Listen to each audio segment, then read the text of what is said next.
तो दोस्तों नमस्ते, हमारे यूट्यूब चैनल में आप लोगों का स्वागत है। और दोस्तों अनु भाभी का तबीयत कल बहुत ज़्यादा ख़राब था, आप लोग तो देखे ही होंगे।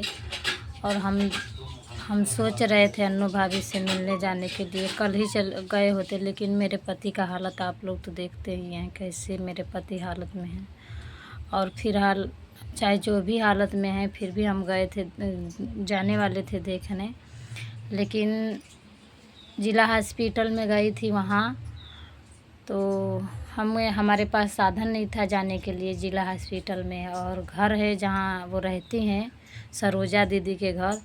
तो वहाँ हम नहीं गए, क्योंकि सरोजा दीदी के घर हम नहीं गए इसलिए कि हम आप लोगों से क्या बताएं। सरोजा दीदी के घर रहती हैं, तो कहने का मतलब है कि अनु भाभी कहती हैं दीदी मेरा घर तो है नहीं, हम आप लोगों को कैसे बुलाएं। तो वो भी उनका बात सही है, क्योंकि अनु भाभी दूसरे के घर रहती हैं, मिलने जाने में दुख होता है, क्योंकि दूसरे के घर रहती हैं, हो सकता है उन्हें भी दुख हो रहा होगा जिसके घर रहती हैं। इसी की वजह हो सकता है वो कहती हूँ कि दीदी मैं दूसरे घर रहती हूँ, मत आया करो हमारे पास। तो दोस्तों एक दिन हम मिलने के लिए गए थे, पर कुछ दूर गए थे रास्ते में, और जाकर 2-3 घंटा लगभग बैठे भी थे। और उसी दिन रामू भैया लाडू को लेकर के भाग गए, तो उनको खोज में हम लोग लग गए। तो हम फिर नहीं गए सरोज दीदी के घर, और सरोज दीदी के घर भी हम नहीं देखे हैं। और मेरे पति भी तो इसी हालत में, आप लोग तो जानते हैं किस हालत में मेरे पति हैं। और बहुत दुख होता है, हम क्या बताएं, हमें कुछ समझ में नहीं आ रहा हम किधर जाएं किधर ना जाएं, हमको कुछ भी समझ में आता ही नहीं है। हम मम्मी के घर भी जाना है, कुछ ज़रूरत काम आ गया है मम्मी के घर भी। तो सोच रहे हैं मेरे पति कुछ ठीक हो जाएं। और मोटरसाइकिल भी फूट गया है, उसमें भी 2-3 हज़ार रुपया लगेगा। और मेरे पति तो आप लोग देख ही रहे हैं, दवाई चल रहा है, इलाज चल रहा है, वो पूरी तरह से चोट खाए हैं, आप लोग तो देख ही रहे हैं। सिर्फ हम खुश रहती हूँ और अपने पति खुश रखती हूँ, इसलिए ताकि उनको टेंशन ना बुझाए, उनको ये ना लगे कि मैं बीमार हूँ और मेरे घर कुछ नहीं है। हम इसलिए खुश रहती हूँ और अपने पति को खुश रखती हूँ। और मेरे पति यहाँ नहीं है, इसलिए हम अपनी कुछ ज़रूरतें बातें हम आप लोगों से बता रहे हैं कि मेरे पास इस समय इतने ज़्यादा दिक्कतें हो गई हैं, इतना ज़्यादा कि हमारे पास 10-20 रुपया नहीं है कि हम भाड़ा लगा करके कहीं जा पाएँ। साधन तो था अनु भाभी के पास, हम मिलने चले गए होते, लेकिन साधन तो था, हम चाहते तो पैदल कुछ दूर चले जाते, उसके बाद टैक्सी से चले जाते, पर मेरे पास पैसा नहीं था। और उतना दूर जाते अगर जो अनु भाभी से मिलने के लिए, तलाडो के लिए कुछ नहीं लेकर जाते तो क्या जाते हम। और फिलहाल आप लोगों से हम क्या ही बताएं, कितना हमें दुख हो रहा है। और अड़ोसी पड़ोसी जो हैं लोग, वो लोग बोल रहे हैं, वो लोग देख करके ऐसे जल रहे हैं जैसे लग रहा है उन लोगों के ऊपर पड़ेगा ही नहीं। ऐसे ऐसे लोग बोल रहे हैं कि हम क्या बताएं। और दोस्तों पता नहीं क्यों हमको लोग ऐसे देख करके जलते हैं ना, जैसे लगता है कि सब हमें खाने के लिए देते हैं। पता नहीं क्यों हमसे इतना भेदभाव रखते हैं वो लोग, हम खुद नहीं समझ पाती हूँ।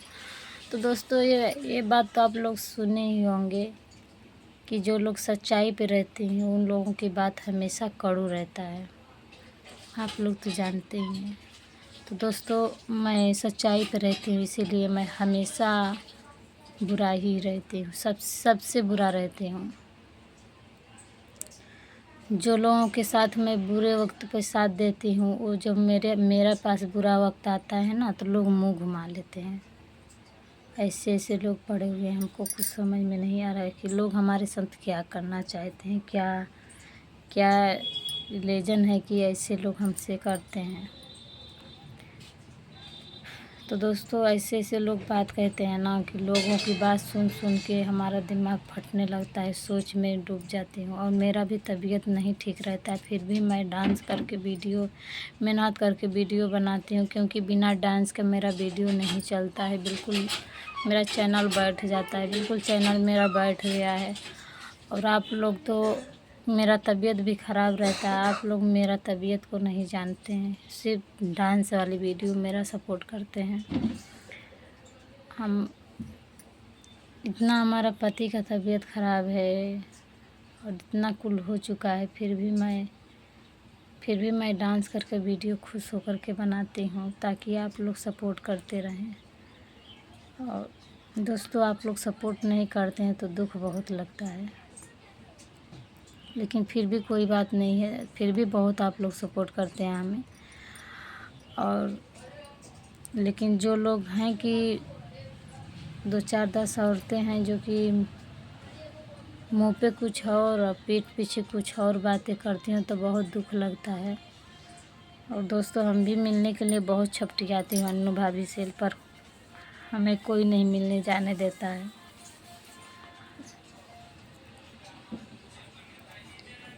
हमें जिसके घर रहने लगती हैं वही लोग हमें नहीं मिलने देते हैं अपने पास अन्नू भाभी से। हम क्या ही बताएं आप लोगों से।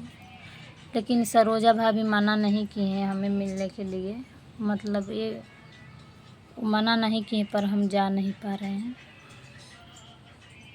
पता नहीं क्यों हमसे इतना लोग जलन रखते हैं कि हम क्या आप लोगों से बताएं। तो दोस्तों, अन्नू भाभी का जो भी कुछ होगा, जा पाएंगे तो जाएंगे, नहीं तो नहीं जा पाएंगे तो नहीं जाएंगे। और सब हम आप लोगों से क्या ही बताएं कि क्या हाल है क्या नहीं है, कैसी हालत है कैसी हालत नहीं है। अन्नू भाभी से बात भी नहीं हुआ है हमसे। 2-4 दिन पहले रामू भैया से बात हुआ था तो बोल रहे थे हम आए हैं अपने घर, मम्मी के घर गए थे वो।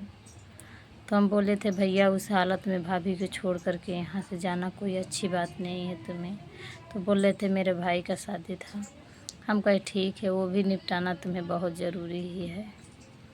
अगर जो आज तुम नहीं जाओगे तो तुम्हारे में कोई नहीं आएगा। यही सब बात समझाया गया था और अच्छे से बोले बतियाए थे हम लोग। और अभी आज कल में बात नहीं हुआ है।